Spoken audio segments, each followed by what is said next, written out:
साथियों, आज हमारा फंडामेंटल राइट्स का अर्थात मौलिक अधिकार का क्लास नंबर 6 है। देखिए, अगर हम आपसे बात करें कि आर्टिकल 16 आपको हमने बता दिया कि आर्टिकल 16 हमारा कहता क्या है। आर्टिकल 16 ये कहता है कि लोक नियोजन के विषय में अवसर की समानता है। ठीक, आर्टिकल 16 क्या कहता है कि लोक नियोजन के विषय में अवसर की समानता है। हमने आपको आर्टिकल सब क्लॉज 1, 2, 3, 4 इतना बता दिया था। आज हमारा जो टॉपिक है ये हम आज पढ़ेंगे आर्टिकल 16 सब क्लॉज 5। ठीक है, देखिए आर्टिकल 16 सब क्लॉज 5 क्या कहता है। कहता है सरकार द्वारा वित्त पोषित किसी धार्मिक संस्थान में केवल उसी धर्म के लोगों को नियुक्त किया जा सकता है। ये कहना चाहता है कि कोई भी संस्था हो जिसे सरकार रेगुलेट करती हो, ठीक है, तो उस संस्था में केवल उसी धर्म के लोगों की नियुक्ति किया जा सकता है। ठीक है, ये आर्टिकल 16 सब क्लॉज 5 कहता है।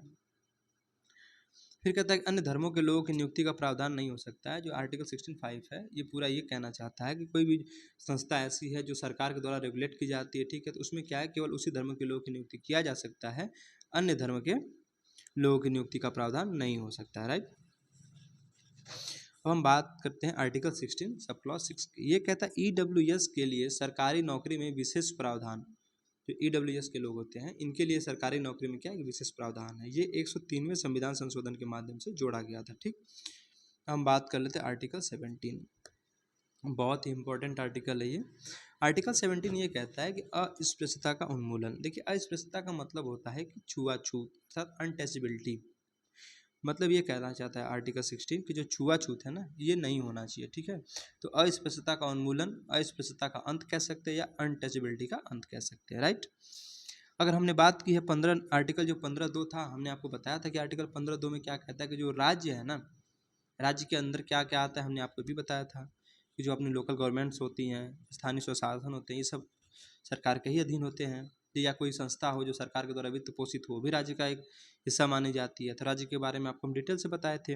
तो वही कह रहा है कि राज्य के साथ साथ कोई प्राइवेट व्यक्ति भी किसी से भेदभाव नहीं कर सकता। तो वही भेदभाव अर्थात अनटचेबिलिटी की बात करता है। राइट, अब हम बात कर लेते हैं आर्टिकल 18 की। देखिए आर्टिकल 18 क्या कहता है।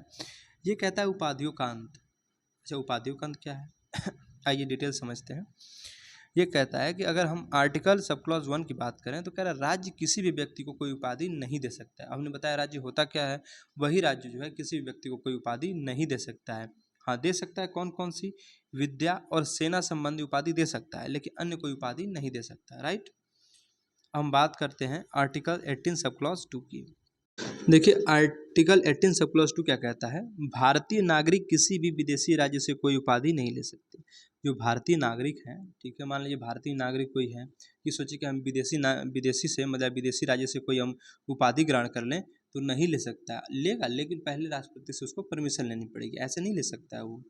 ठीक है, अब आर्टिकल 3 क्या कहता है। कोई भी विदेशी नागरिक जो राज्य के अधीन एम्प्लॉयमेंट और अपॉइंटमेंटेड है, ठीक है, वह राष्ट्रपति की सहमति के बिना किसी भी विदेशी राज्य से कोई उपाधि ग्रहण नहीं कर सकता। तो आर्टिकल 18(3) में कहता है कोई भी विदेशी नागरिक है जो, ठीक है, जो राज्य के अधीन है, मतलब जो हमारे देश के जो राज्य है इसके अधीन है, ठीक है, इसमें वो क्या है, एम्प्लॉयमेंट पे है या फिर अपॉइंटेड है, वह राष्ट्रपति की सहमति के बिना किसी भी विदेशी राज्य से कोई उपाधि नहीं ले सकता।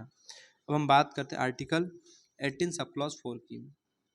कहता है भारतीय विदेशी राज्यों के अधीन नियोजन। इसमें क्या है, भारतीय या विदेशी राज्यों के अधीन नियोजन। इसमें है बिना राष्ट्रपति की सहमति के कोई भेंट, उपलब्धि, सम्मान ग्रहण नहीं कर सकता।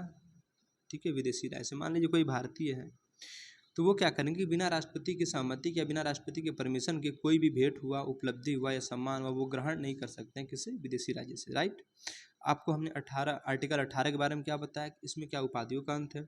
आर्टिकल 17 में क्या बताया, अनटचेबिलिटी का अंत, अस्पृश्यता का उन्मूलन है। ठीक, फिर अगर हम बात करें आर्टिकल 18 की तो हमने आपको बताया था कि इसका सब क्लॉज 1, 2, 3, 4। तो आर्टिकल सब क्लॉज 1 क्या कहता है, किसी भी व्यक्ति की कोई उपाधि नहीं, किसी राज्य जो है किसी भी व्यक्ति को कोई उपाधि नहीं दे सकता है। राइट, हाँ दे सकता है, कौन सा, विद्या और सेना संबंधी उपाधि दे सकता है, लेकिन अन्य कोई उपाधि नहीं दे सकता है राज्य।